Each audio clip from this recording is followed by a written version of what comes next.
भारत में वामपंथ की काली छाया सनातनी आस्था पर कुंडली मारे बैठी है। वो सनातनी आस्था को कुचलने, बदनाम करने की कोई मौका नहीं छोड़ रहे हैं।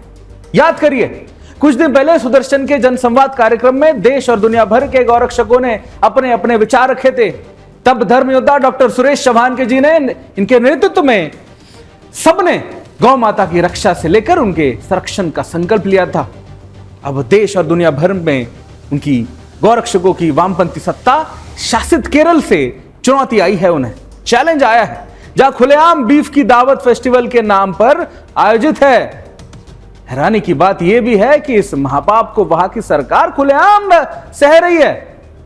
यह मामला केरल के कोची का है, जहां कैनरा बैंक के एक ब्रांच के अंदर एक कैंटीन है। इसके अंदर के मेन्यू में गौ मांस परोसा जा रहा था। दरअसल कुछ दिन पहले इस ब्रांच में रीजनल मैनेजर अश्विनी कुमार की नियुक्ति हुई, जो मूल रूप से बिहार के रहने वाले हैं। इस बीच जब पूरा देश भगवान गणपति की आराधना कर रहा है, गणेश उत्सव हो रहे हैं, तो धर्म परायण रीजनल मैनेजर ने भी एक आदेश जारी करते हुए कैंटीन के मेन्यू से गौमांस हटवा दिया था।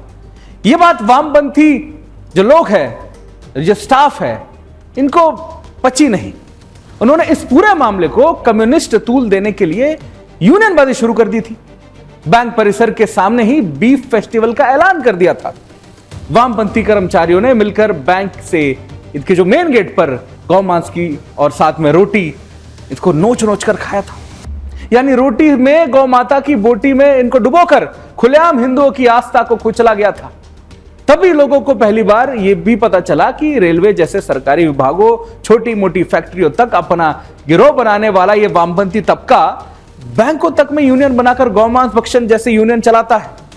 जब यह बात बैंक परिसर से बाहर निकली तो केरल की पिनरई सत्ता भी सीधे तौर पर शामिल हो गई इसमें। केटी जलील नाम का खुल एक मुसलमान विधायक तो ताल ठोक कर कहता है कि जिसका जो मन है वो खाए, जैसे कि वो सीधे तौर पर देश के बहुसंख्यक हिंदुओं को चिढ़ाने पर आमदा हो। वही एमबी राजेश ने भी खुद को गौमाता के बहे खून से पोत लिया है। इशारों ही इशारों में वो गौ माता की हत्या को सही बता रहा है। इस पूरे घटनाक्रम के बाद हिंदू जनमानस आक्रोशित है। केरल के वर्तमान सरकार राहुल गांधी के नेतृत्व में इंडी गठबंधन का अहम हिस्सा है। वही राहुल गांधी जो चुनाव के समय घूम घूम कर जनेऊ दिखाते हैं। सवाल यह है कि अभी तक उनका इस मामले में मुंह क्यों नहीं खुला है। सवाल कैनरा बैंक के टॉप मैनेजमेंट से भी है कि क्या बैंक परिसर को गौमाता का स्लॉट हाउस बनाने वाले इन गौभक्षक स्टाफ के खिलाफ कठोर कार्रवाई करेंगे। आप खुद सुनिए मैनेजमेंट क्या कहता है। They should understand our culture, our food habits, our tradition, etc., etc. So people in Kerala eat beef and meat, fish. Everything is part of our diet. So one fine morning, if somebody comes and issue an order, people won't obey that. So it's our age-old tradition, no? It's our age-old food habits, no? How that can be changed with a diktat or with an order? That's not possible.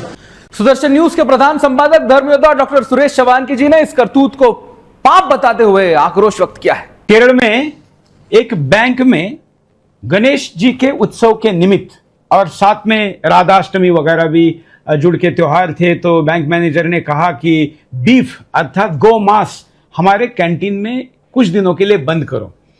यही बात कुछ लोगों को अपने अधिकारों का हनन और उनकी स्वतंत्रता पर आक्रमण लगा। इसका प्रतिकार करने का और भी तरीका हो सकता था, लेकिन उन्होंने बैंक के कैंपस में ही जाकर बीफ खाया।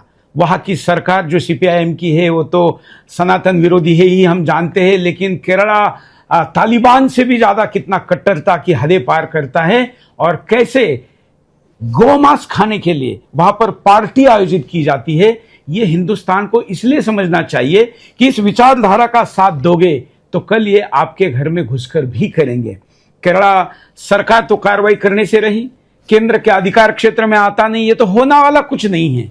उल्टा यही हो सकता है कि वहां की सरकार के दबाव में उस बैंक के मैनेजर की ही ट्रांसफर की जाए।